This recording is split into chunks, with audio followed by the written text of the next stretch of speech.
अंत भला तो सब भला। रोली की शादी उसके माँ बाप एक आलसी लड़के से करा देते हैं। चलो, रोली की शादी हुई और हमने गंगा नहाई। और क्या, बेटियां तो होती ही हैं बोझ।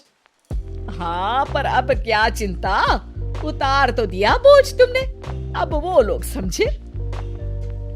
ससुराल में रोली का पति कहता है, देखो, मैं कोई काम नहीं करता, ये बात तुम्हारे मम्मी पापा को बता दी थी मैंने। अब जो किराया आता है दुकान का, उसी से घर का गुजारा करना है। कभी भूल से भी कोशिश ना करना किसी चीज की डिमांड की। क्या मम्मी पापा को पता था कि आप कोई काम नहीं करते? और क्या, बड़ा अच्छे से पता था।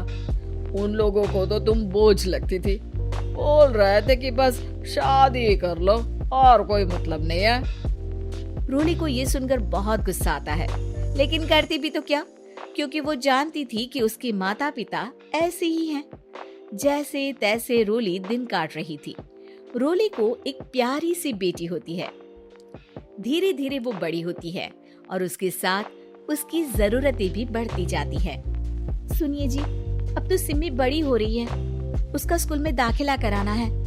मैंने अब तक तो जैसे तैसे समय काट लिया, लेकिन मैं बच्ची की परवरिश में कोई कमी नहीं रखूंगी। अरे क्या है यार, तो लगता है कोई ना कोई काम ढूंढना ही पड़ेगा। अब पति रोज काम की तलाश में जाता और बिना किसी काम के वापस आ जाता। रोली समझ जाती है कि पति के अंदर अब काम करने की क्षमता नहीं है। वो बेटी को उच्च शिक्षा देने के लिए कुछ करना चाहती थी, लेकिन करती तो क्या करती। एक दिन रोली की सहेली कहती है, रोली, मेरी कोई औलाद नहीं है। अगर तू मेरी औलाद को जन्म दे तो मैं तुझे तेरे मुंह मांगे पैसे दूंगी। अरे, तेरी औलाद को मैं कैसे जन्म दे सकती हूँ? सरोगेसी से। बच्चा मेरा और वैभव का ही होगा, लेकिन कोख तेरी होगी। ये संभव है रोली। रोली कुछ सोचकर कहती है, मुझे मंजूर है, लेकिन मैं इसका 2 लाख रुपया लूंगी। अरे कोई बात नहीं, मुझे मंजूर है। रोली खुश हो जाती है कि एक बच्चा पैदा करने का उसे 2 लाख रुपया मिलेगा। वो घर आकर पति को बताती है, वो भी खुश हो जाता है। अब क्या था, डॉक्टर के पास जाकर सहेली का बच्चा रोली की कोख में पलने लगता है। मुझे 20,000 चाहिए मेरे बेटी के एडमिशन के लिए। हाँ हाँ ठीक है, मैं उसके एडमिशन से लेकर सारे खर्चे उसके अकाउंट में डाल रही हूँ। रोली की बेटी का एडमिशन हो जाता है। रोली को लगता है कि वो अब सब कुछ ठीक कर देगी। दिन और महीने आगे बढ़ते हैं। अब एक दिन, एक बात कहूँ जी, काश इस बच्चे को मैं रख पाती। मैं अब इससे काफी जुड़ गई हूँ। अरे यार, पता नहीं किसका बच्चा है, अपने पास है ना अपनी मुन्नी। हाँ, लेकिन अब मैं भी इस बच्चे से जुड़ाव फील करने लगी हूँ। लेकिन मैं ये जानती हूँ कि ये मेरा बच्चा नहीं है। दोनों की जिंदगी ठीक चल रही थी, लेकिन कहते ना कि सुख का पल ज्यादा लंबा नहीं होता। एक दिन रोली की सहेली का फोन आता है। रोली, मुझे अब ये बच्चा नहीं चाहिए, मैं अपने पति को छोड़ रही हूँ। अरे लेकिन मुझे पैसों की जरूरत है, बच्चा तुम्हारा है, मैं क्या करूँगी? सहेली बिना कुछ बोले फोन काट देती है, फोन स्विच ऑफ कर देती है। लेकिन रोली के जीवन का तूफान यहीं नहीं रुकता। रोली, मैं इतना भार नहीं उठा सकता। आज पढ़ाई का पैसा मांग रही हो, कल को शादी, कॉलेज और पता नहीं क्या क्या। मैं तुम्हें छोड़ रहा हूँ, अपनी बच्ची उठाओ और निकलो इस घर से। अरे पर मैं कर तो रही हूँ ना बच्चे के लिए काम, आप आराम से रहिए ना। क्या काम कर रही हो, देख रहा हूँ मैं।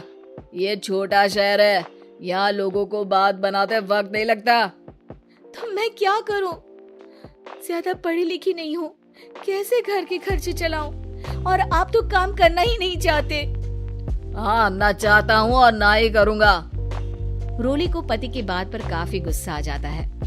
ठीक है, अगर मेरे जीवन में संघर्ष ही लिखा है तो वही सही। इस वक्त पति होने के नाते आपको मेरा साथ देना चाहिए था, लेकिन नहीं, आपने तो इस हाल में मुझे घर से बाहर निकालने की बात कह डाली। देखो, ये सारी फालतू की बातों के लिए वक्त नहीं है मेरे पास। रोली, जिसकी कोख में किसी और का बच्चा था और साथ छोटी सी बेटी, पति का घर छोड़कर रास्ते पर आ जाती है। रोली के पास मायके के सिवा दूसरा कोई रास्ता नहीं होता। अरे रोली कैसी है? कितने दिनों के लिए आई है? हमेशा के लिए माँ। वो माँ को सारी बात बता देती है। ओए लड़की, इतनी हिम्मत का काम कर लिया। अरे ना ना, यहाँ कोई जगह नहीं है। तुम तो अपना बोरिया बिस्तर उठाओ और निकलो यहाँ से। रोली के पास अब मायके का रास्ता भी नहीं बचता। वो चुपचाप बच्ची को लेकर जा रही थी कि उसे दर्द होता है और वो डॉक्टर के पास चली जाती है और फिर वहाँ वो एक प्यारे से बेटे को जन्म देती है। कितना प्यारा है, कितने अभागे हैं इसके माँ बाप जो इसके पैदा होने पर भी नहीं है। तभी वहाँ डॉक्टर आ जाती है। रोली, बच्चे के पिता तुमसे मिलना चाहते हैं। आपका बहुत बहुत शुक्रिया। मैं इस बच्चे को पालूंगा, भले ही इसकी माँ ने इसे छोड़ दिया हो, पर मैं अपनी जिम्मेदारी निभाऊंगा। तो क्या आप मुझे इसके पैदा करने के लिए जिन पैसों की बात हुई थी वो भी देंगे? हाँ, और साथ ही आप चाहें तो मेरे घर में रहकर मेरे बच्चे की देखभाल भी कर सकती हैं। मैं उसके लिए आपको सैलरी दे दिया करूंगा। रोली को लगता है कि जैसे भगवान ने उसके लिए सुकून का रास्ता खोल दिया। वो अब मुकेश के साथ उसके घर चली जाती है, जहाँ रहकर वो उस बच्चे की देखरेख करती है। अब मुकेश के घर को रोली अच्छे से संभाल लेती है। उसके लिए खाना बनाने से लेकर बच्चों की देखभाल और घर की देखरेख। धीरे धीरे मुकेश को रोली से प्यार हो जाता है। रोली, तुम्हारी बेटी और मेरा बेटा बिल्कुल भाई बहन की तरह साथ रहते हैं। हाँ, आखिर है तो एक ही कोख के बच्चे, अटैचमेंट तो होगा ही ना। रोली, तुमने घर और मुझे दोनों को संभाल लिया। ये तो मेरा काम है। आपने भी तो मुझे छत दी जिससे मैं अपनी बेटी की पढ़ाई और भविष्य के लिए पैसे जोड़ सकूं। रोली, क्या तुम मुझसे शादी करोगी? अब मैं जानता हूँ तुम्हारी भी शादी कुछ खास अच्छी नहीं रही। रोली को मुकेश की बात ठीक लगती है। वो उसे हाँ बोलने की सोच ही रही होती है कि उसके पहले पति का फोन आ जाता है। रोली, मैं बहुत परेशान हूँ।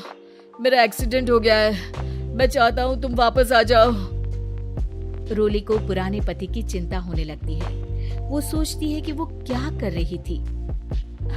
हाँ ठीक है, मैं आ रही हूँ। हाँ रोली, आ जाओ, लेकिन बच्ची को कहीं हॉस्टल में छोड़कर आना, क्योंकि मैं नहीं चाहता कि हम लोगों के बीच फिर से वो सारी बातें हो।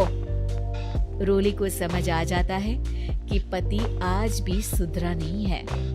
वो पति के पास जाने से इनकार कर मुकेश को हाँ कर देती है।